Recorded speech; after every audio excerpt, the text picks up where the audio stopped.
guys, it's me Jay and welcome to my YouTube channel. Second day na natin dito sa Albea Hotel Baguio, kaya nagpalipat tayo ng another hotel room at nandito tayo ngayon sa kanilang superior family room. And to be honest guys, kaninang pagpasok natin sa ating room, medyo na-surprise talaga tayo dahil sobrang laki ng kanilang room. At the same time, ito na yung pinakamagandang napuntahan nating hotel room dito sa Baguio na may veranda na may magandang mountain view. Pero right now, kung napapansin nyo, umuulan lang kaya medyo ma-fog na yung view natin dito. Pero kaninang pagpasok natin sa ating hotel room, sobrang clear ng sky and sobrang ganda talaga. Okay? And by the way guys, kung magpapabook kayo ng hotel accommodation nyo sa Klook or Agoda, pwede nyo gamitin aking Klook promo code na JUDKLOOK para makakuha pa kayo ng additional na discount. At kung magpapabook naman kayo sa Agoda, meron din tayong hotel promo code na JUDAGODA up to 10% off. At kung magpapabook naman kayo ng Agoda activities, meron din tayong promo code na JUDTRAVEL. Okay? So wag na natin patagalin pa. Tara, samahan nyo ko.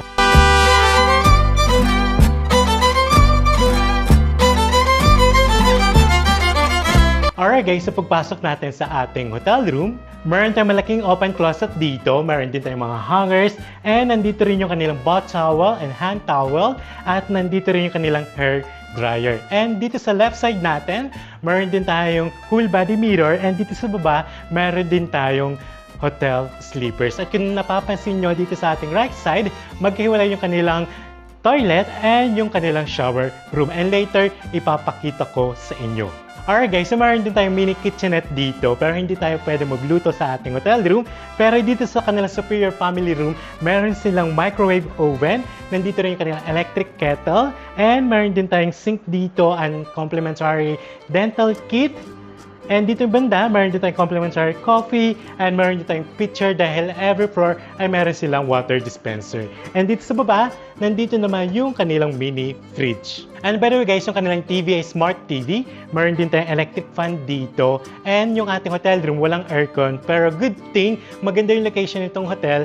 At katapatan lang ng ating veranda, meron tayong mountain view dito. Kaya malamig pa rin yung ating hotel room kahit walang aircon. Ngayon naman guys, meron tayong one queen size bed and single bed. And in fairness guys, sobrang ganda ng quality ng kanilang hotel bed. Sobrang lambot. And per bedside, meron tayong center table. At meron din tayong USB port dito. And nandito rin yung switch ng mga lights. And dito sa baba, meron din tayong safe. And meron din tayong side table dito sa kanilang single bed. And dito sa kanilang superior room, meron din tayong dining table dito. Ngayon naman guys, ang papakita ko sa inyo ay yung kanilang toilet and bathroom.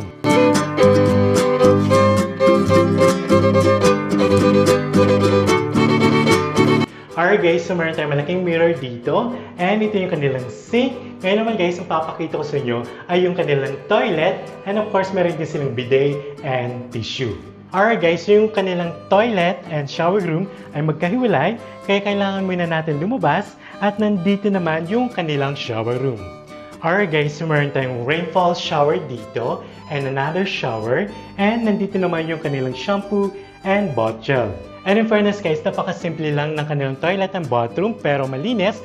Ngayon naman guys, ang papakita ko sa inyo, yung best part ng ating hotel room ay yung kanilang veranda na mayroong magandang mountain view. So tara, samahan nyo ko.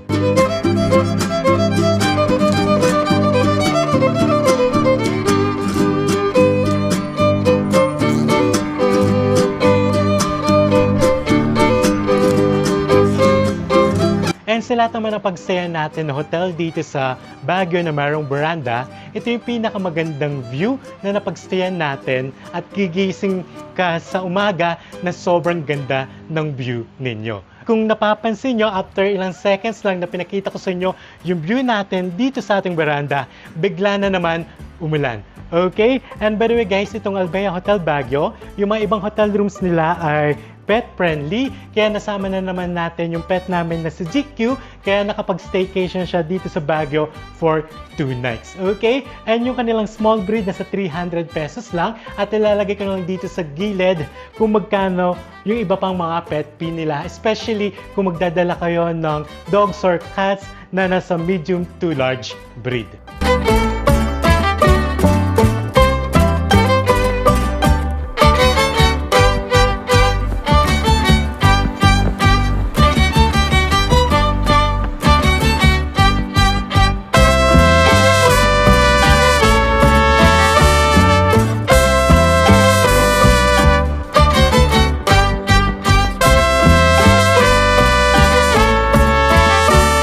guys, so maganda rin location nitong Alvea Hotel Baguio dahil nandito lang siya sa Luwakan Road, Baguio City, and walking distance lang din dito yung Lafayette Luxury Suite. And nung first day natin sa Lafayette tayo nagstay at meron din tayong ginawang hotel room tour, so check lang sa aking YouTube channel, Baguio Playlist.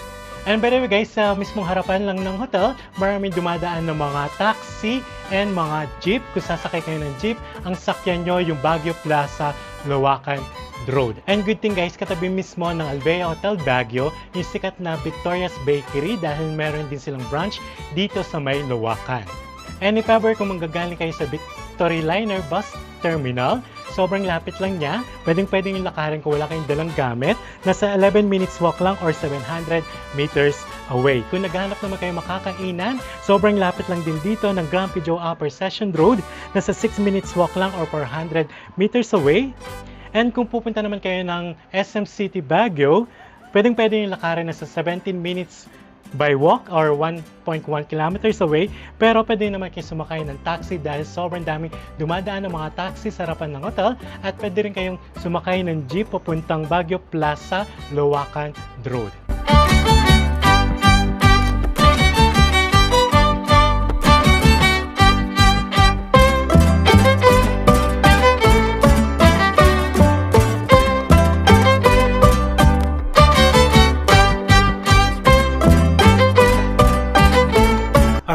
So, labas muna tayo ng ating hotel room dahil pupunta tayo sa kanilang Skyline Garden at ipapakita ko sa inyo. And right now, nasa 3rd floor tayo. So, kailangan natin dumaan dito sa kanilang stairs. Ay, mga 3 floor pa yung kailangan natin akitin. And kahapon, nasa penthouse floor lang tayo. Kaya, isa lang yung hagdanan ang dinahanan natin. Medyo nakaka-challenge lang dahil sobrang taas. And by the way guys, kailangan din pala natin itap itong ating key card para makapasok tayo sa kanilang group deck.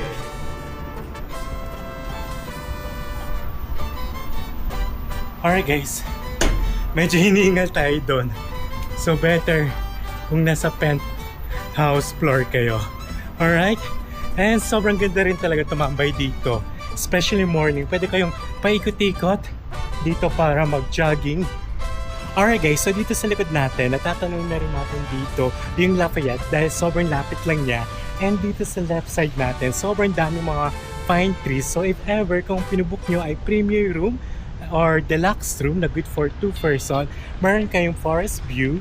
And dito naman banda sa right side natin, iikot lang tayo ng konti at dito naman nakatapat yung ating veranda kaya meron tayong mountain view. Pero as of now, kakatapos ng umulan kaya sobrang kapal ng fog at hindi natin nakikita dito yung view natin. So if ever kung pinubook nyo naman ay family room, ay meron kayong veranda with mountain view.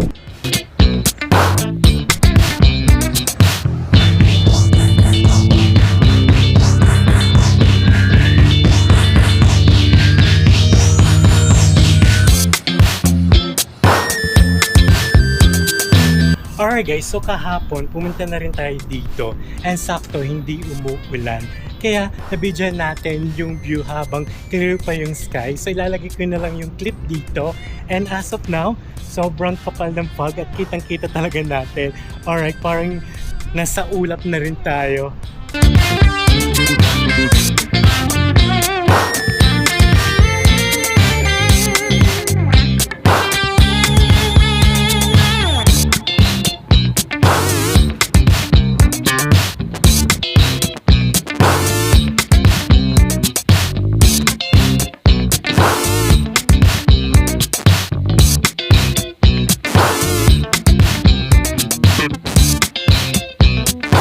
Alright guys, so pinubook pala natin to sa kanilang Facebook page. Ilalagay ko na yung link sa description box. Nung chinek natin sa Klook, hindi siya available. At sa Agoda naman, medyo mas mahal. Kaya nag-message lang tayo sa kanilang Facebook. And yung kanilang hotel room rate starts at 4,200 pesos para sa kanilang deluxe room. Pero yung kanilang superior family room na good for 3-person with plated breakfast for only 7,400 pesos. And tomorrow papakita ko sa inyo yung kanilang menu sa kanilang plated breakfast. And kahapon, nagstay tayo sa kanilang premier family room. Starts at 5,800 pesos. Good for 3-person with breakfast. And by the way guys, meron din pala tayong ginawang hotel room tours sa kanilang premier family room. So check mo sa aking YouTube channel, Baguio Playlist.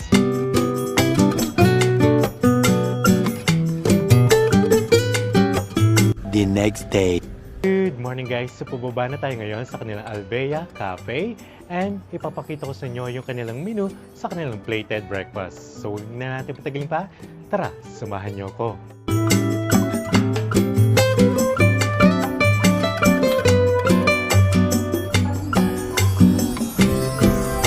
Alright guys, so dumating na yung in-order natin na baby milk fish. So tara, kain na tayo.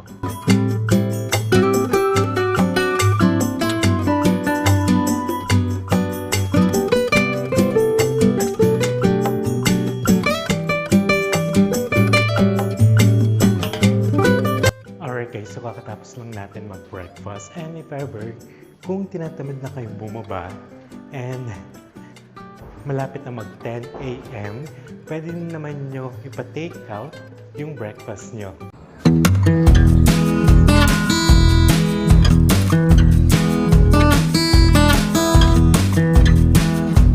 Alright guys, so nandito tayo ngayon sa kanilang Skyline Garden bago tayo mag-check out. And for the last time, papakita ko sa inyo kung gaano kaganda yung view natin dito. And dito sa left side natin, sobrang dami mga pine trees, kaya meron din tayong mga forest view. So if ever kung pinubook nyo ay premier room or deluxe room na good for 2-person, ito yung magiging view nyo sa inyong veranda. Pero dito sa right side naman, nandito naman yung kanilang mountain view. Kung papabook nyo naman ay superior family room or premier family room, ito naman yung view na makikita nyo, yung kanilang mountain view. And by the way guys, yung kanilang check-in time pala dito ay 2 p.m. and yung check-out time naman nila ay 12 noon. So if ever kung dumating naman kayo dito na sobrang aga, around 8 a.m. or 9 a.m., pwede kayo makapag-early check-in for only 500 pesos as long as available na yung inyong hotel room. And if ever kung naghahanap pa rin kayo ng hotel sa Baguio City, Boracay, Bicol, Bohol, Cebu, Metro Manila, Hong Kong, and Macau, check lang sa aking YouTube channel playlist na sobrang dami na nating nagawang hotel room tour. And if ever kung magpapabook rin kayo ng hotel accommodation nyo sa Klook or Agoda, pwede nyo gamitin ang aking hotel promo code na Jude Klook para makakuha pa kayo ng additional na discount. Jude Agoda naman para makakuha kayo ng up to 10% off.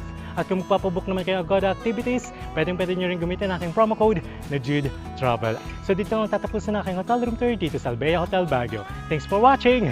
Bye!